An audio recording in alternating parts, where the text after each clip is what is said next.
श्री स्वामी समर्थ, जय जय स्वामी समर्थ। स्वामींचं नाव घेऊन मी आजच्या ह्या नवीन व्हिडिओला सुरुवात करते। पितृपक्षातील 15 दिवस हिंदू धर्मात खूप महत्त्वाचे मानले जातात। या काळात आपले पूर्वज पितृलोकातून पृथ्वीवर येतात असे मानले जाते।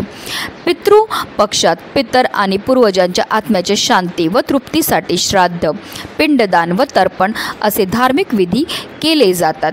धार्मिक मान्यतानुसार पितृपक्ष दरवर्षी भाद्रपद महिन्याच्या शुक्ल पक्षाच्या पौर्णिमेपासून सुरू होतो आणि अश्विन महिन्याच्या कृष्ण पक्षातील अमावास्यापर्यंत असतो। म्हणजेच पितृपक्ष किंवा श्राद्ध सुमारे 15 दिवस चालते। यंदा 17 सप्टेंबर ते 2 ऑक्टोबर या कालावधीत पितृपक्ष किंवा पितृ पंधरवडा आहे। प्रतिपदा ते अमावास्या हा काळ पितृपक्ष म्हणून ओळखला जातो। पितृपक्षात पितरांचे स्मरण केले जाते। पितृपक्षाच्या काळात सर्वसामान्यपणे शुभ कार्य केली जात नाही। श्राद्धातील मंत्रोच्चारामध्ये पितरांना गती देण्याची सूक्ष्म शक्ती समावलेली असते। श्रद्धा या शब्दापासून श्राद्ध हा शब्द निर्माण झाला आहे। इहलोक सोडून गेलेल्या आपल्या वाडवडिलांना आपल्यासाठी जे काही केले त्यांची परतफेड करणे अशक्य असते। त्यासाठी जे पूर्ण श्रद्धेने केले जाते ते श्राद्ध होय। पूर्वजांमध्ये देवताप्रमाणे वरदान आणि शाप देण्याची क्षमता असते असा उल्लेख गरुड पुराण आणि कठोपनिषद यासारख्या ग्रंथात आढळून येतो। त्यामुळेच पूर्वजांना प्रसन्न ठेवण्यासाठी, कुटुंबातील सुख शांती समृद्धी कायम राहण्यासाठी आपल्याला आवर्जून पितृपक्षामध्ये आपल्या पितरांची पूजा, सेवा आणि त्यांच्या नावाने दान हे करायचं आहे। त्याचबरोबर आपल्याला या काळामध्ये काही विशेष उपायसुद्धा करायचे आहेत आणि म्हणूनच आपल्याला पितृपक्ष संपेपर्यंत दररोज घराच्या उंबरठ्यावर ही एक वस्तू ठेवायची। ही वस्तू ठेवल्यामुळे आपले पित्र आपल्याला वर प्रसन्न होऊन सुखी संसाराचे ते आशीर्वाद देणार आहेत। त्याचमुळे आपल्या कुंडलीमध्ये असणारा प्रखरातला प्रखर पितृदोष हा नष्ट होऊन आपल्या संपूर्ण कुटुंबाची भरभरून अशी प्रगती होणार आहे।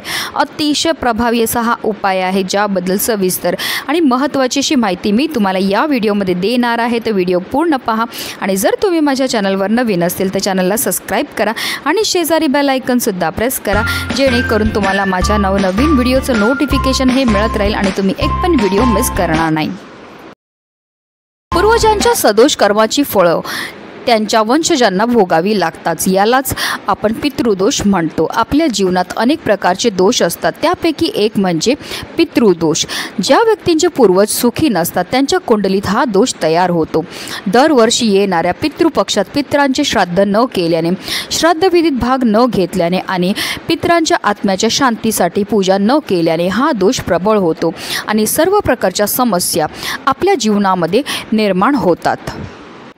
समस्या म्हणजे काय? तर समस्या म्हणजे घरामध्ये वारंवार आजारपण येतं, अचानक पैशाची टंचाई निर्माण होते, आलेला पैसा टिकून राहत नाही, आपली मुलं खूप शिकलेली आहेत पण त्यांना मनासारखी नोकरी मिळत नाही, आपल्या घरामध्ये अचानक भांडणं होतात, कलह होतो, आपल्या मुलांचा विवाह जुळण्यामध्ये समस्या येतात, संतान प्राप्तीमध्ये समस्या येतात। जर तुमच्यासुद्धा आयुष्यामध्ये अशा प्रकारच्या समस्या निर्माण होत असतील तर आवर्जून तुम्हाला ह्या पितृपक्षामध्ये आपल्या पितरांकरता सेवा, दान, धर्म हे करायचं आहे।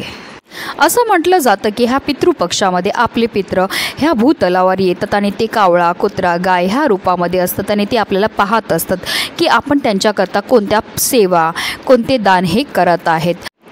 आणि म्हणूनच आपल्याला आजपासून पितृपक्ष संपेपर्यंत दररोज हा जो उपाय आहे तो करायचा। आपल्याला आपल्या उंबरठ्यावर ही एक वस्तू ठेवायची। ही वस्तू ठेवल्यामुळे आपले पित्र आपल्यावर भरभरून प्रसन्न होणार आहेत, कारण असं म्हटलं जातं की पितृपक्षामध्ये आपले पित्र ह्या भूतलावर येतात, ते आपल्या उंबरठ्यावर असतात आणि ते आपल्याला पाहत असतात की आपण त्यांच्याकरता कोणत्या सेवा ह्या करत आहेत। म्हणूनच आपल्याला हा उंबरठ्यावरच ही सेवा जी आहे ती करायची आहे। अगदी 5 मिनिटात होणारा हा उपाय आहे। ह्याच्याकरता तुम्हाला फार काही वस्तू लागणार नाहीत। ह्याकरता आपल्याला एक तांब्याचा कळश हा घ्यायचा आहे। त्या तांब्यामध्ये आपल्याला पूर्ण भरून पाणी हे घ्यायचं आहे आणि त्या पाण्यामध्ये आपल्याला 2 ते 3 थेंब गंगाजलचे टाकायचे आहेत। गंगाजल टाकल्यामुळे ते संपूर्ण जल जे आहे ते पवित्र होऊन जातं आणि त्या पाण्यामध्ये आपल्याला 2 पांढरी फुलंसुद्धा टाकायची आहेत। आता पांढरी फुलं तुम्ही कोणतीही घेऊ शकतात।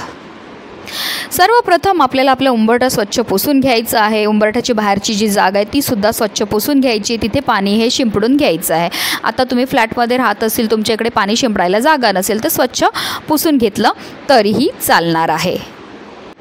जर तुमचा उंबरठा मोठा असेल तर तुम्हाला तो तांब्या जो आहे उंबरठ्यावरच ठेवायचा. जसं मी तुम्हाला स्क्रीनवर दाखवलेलं आहे त्या रीतीने तुम्हाला तो तांब्या जो आहे तो ठेवायचा. तुम्ही उंबरठ्याच्या डाव्या बाजूला किंवा उजव्या बाजूला कुठेही ठेवू शकतात.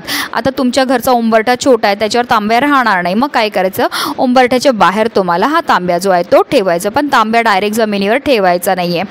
आपल्याला सर्वप्रथम हळद आणि कुंकूने एक स्वास्तिक काढायचं. त्या स्वास्तिकला आपल्याला अक्षदा, हळद कुंकू अर्पण करून घ्यायचे, कारण स्वास्तिक हे मांगल्याचं प्रतीक असतं. आणि त्यावर आपल्याला हा जो तांब्या आहे तो ठेवून द्यायचा आहे.